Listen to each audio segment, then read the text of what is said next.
नाज़रीन, सूबाई वसी बारी पिताफी जी हिदायत समाजी तनसीब पारां हैदराबाद जिले के कासमाबाद में बरसात मुतासर मालवत माण्हुनि में माल जो चारो विराइण वारी तकरीब कोठाई वई। वधीक तफ़सील धरती टीवी हैदराबाद के ब्यूरो चीफ जहांगीर सेड़े जी हिन रिपोर्ट में।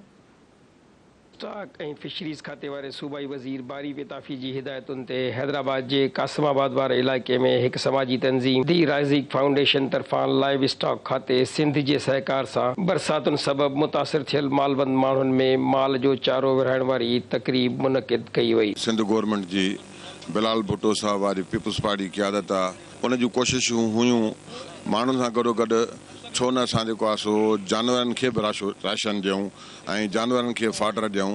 इन सिलसिले खे हुननि माना पॉलिसी ठाहे ऐं फंडिंग लाइ जेको आहे सो अप्लाई कई ऐं मुख़्तलिफ़ जेको आहे सो असांखे टाइम सां हुननि फंडिंग रिलीज़ करे असांखे ॾिनी ऐं असां हिन वक़्तु पूरी सिंध जे अंदरि हर ज़िले जे अंदरि 15,000 वॾा जानवर ऐं 15,000 नंढा जानवरनि में माना फाडर जेको आहे विरहाए रहिया आहियूं। सिंध गवर्नमेंट जेको आहे इहे प्रोग्राम शुरू कयो आहे ऐं जेका माण्हू बरसात में या पाणी जेको आहे उहो पहाड़नि मां बिलोचिस्तान मां त हुन करे जेका इलाइक़नि में पाणी अची वियो जानवर हुन में बीमार थिया मरी विया कुझु जानवर ऐं हुन खां अलावा ॿियो वरी जेको आहे फसल माण्हुनि जा तबाह थी विया बोह कोन बचियो त सिंध गवर्नमेंट हिन ते ग़रीब आवाम जे लाइ सोचियो त बाबा हिन जी कहिड़े नमूने सां मदद कई वञे।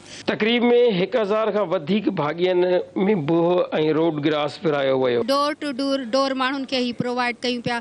लाइव स्टॉक डिपार्टमेंट जा ऑफिसर्स आहिनि ऐं राइज़िंग जेका फाउंडेशन आहे उन जा हिन मेंबर्स आहिनि जेके कमु पिया कनि उहे बि इलाही हिते एक्टिव आहिनि ऐं सभिनी खे ई प्रोवाइड कयो पियो वञे। हैदराबाद में डिस्ट्रीब्यूशन हले पई गुज़िरियल 1 महीने खां उन में असां 5 खां 6 हज़ार माण्हुनि ताईं चारो विराए चुका आहियूं जेके बरसाति सबबि असांजा भाॻिया मुतासिर थिया उन्हनि में।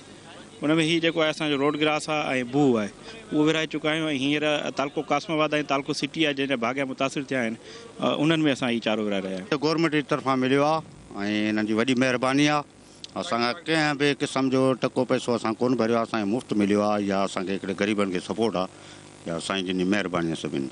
गुज़िरियल 1 महीने खां सिंध हुकूमत जे सहकार सां हैदराबाद जे मुख़्तलिफ़ इलाइक़नि में लॻभॻि 6000 भाॻियनि खे माल जो चारो ॾिनो वियो आहे छाकाणि त सिंध में लाइव स्टॉक खातो किरंगे जी हॾीअ जी हैसियत रखे थो। बरसातुनि सबबि मालवंद माण्हुनि जो नुक़सानु थियो आहे जंहिं जे अज़ाले जे लाइ हीउ प्रोग्राम शुरू कयो वियो आहे। कैमरामैन इमरान बलोच सां गॾु जहांगीर सेड़ो।